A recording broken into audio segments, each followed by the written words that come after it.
हाँ जी सर, आपके पास यहाँ पर सवाल में ये कहा गया है कि एक आपके पास बीड है ऑफ मास m, जिसको कि हम लोगों ने बेसिकली u बराबर 0 से रिलीज तो किया हुआ है, और वाल का हमारे पास कोफिशिएंट ऑफ द फ्रिक्शन दिया हुआ है म्यू, और ये पॉइंट ए हमारे पास फिक्स्ड है। तो ये दिया हुआ है कि जब वो बीड आपका पॉइंट सी पर पहुंच रहा है तो उस टाइम पर आपका स्पीड हो गया है v बराबर अंडर रूट ऑफ द हो गया है 3gr। जब वो मतलब कि तो बॉटम सी पर पहुंच रहा है तो उस टाइम पर आपका स्पीड हो गया है v बराबर अंडर रूट ऑफ द हो गया है आपके पास 3gr, और शुरू में u बराबर 0 था, और स्प्रिंग का नेचुरल लेंथ आपके पास दिया हुआ है 2r दिया हुआ है, ठीक है। तो AC का वैल्यू आपके पास 2r दिया हुआ है, और BC है आपके पास दिया हुआ है तो 3r/2, तो AB आपके पास आ जाएगा 5r/2, तो स्प्रिंग में इनिशियल एलोंगेशन है आपके पास r/2 का, ठीक है। तो हमें बताना है तो म्यू ऑफ दी वाल बताना है। तो work done by the frictional force यहाँ पर हमें बेसिकली निकालना पड़ेगा इंटीग्रेशन के थ्रू, क्योंकि आपका यहाँ पर जो काइनेटिक फ्रिक्शनल फोर्स का वैल्यू है वो वहाँ पर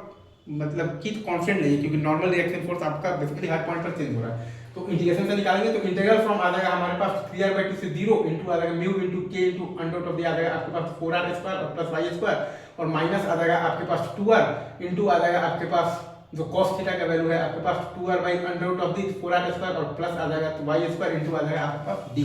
तो work done by the frictional force आपके पास आ जाएगा इंटीग्रल फ्रॉम 3r/2 से 0 म्यू इंटू के into 2r minus 4r² by under root of the 4r² और प्लस y² इंटू dy।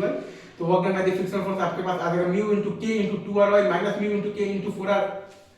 और इसका आ जाएगा स्क्वायर इंटू ln ऑफ आ जाएगा आपके पास mod of the y plus under root of the 4r² और प्लस आ जाएगा आपके पास y², और लिमिट आपको रख देना है 3r/2 से 0 रख देना है, ठीक है सर।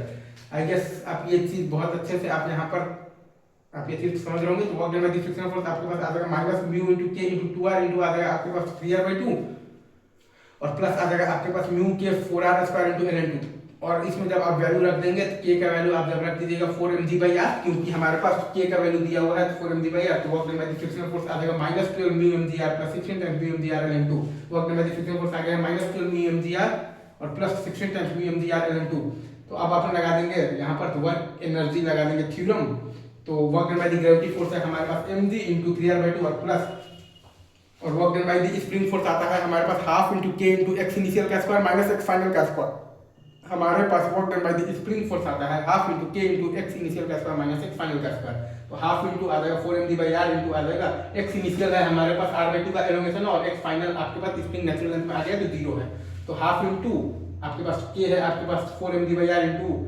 आ जाएगा आपके पास x इनिशियल का स्क्वायर माइनस x फाइनल का स्क्वायर, मतलब कि r² 4 माइनस 0, और फिर ये है आपके पास वर्क डन बाय दी आपके पास फ्रिक्शन फोर्स है माइनस है आपके पास 12 टाइम्स μmgr और प्लस 16 टाइम्स μmgr ln2 और बराबर हाफ इंटू m इंटू आ जाएगा आपके पास ये v का होल स्क्वायर तो 3gr और माइनस इनिशियल आपके पास काइनेटिक एनर्जी 0 था।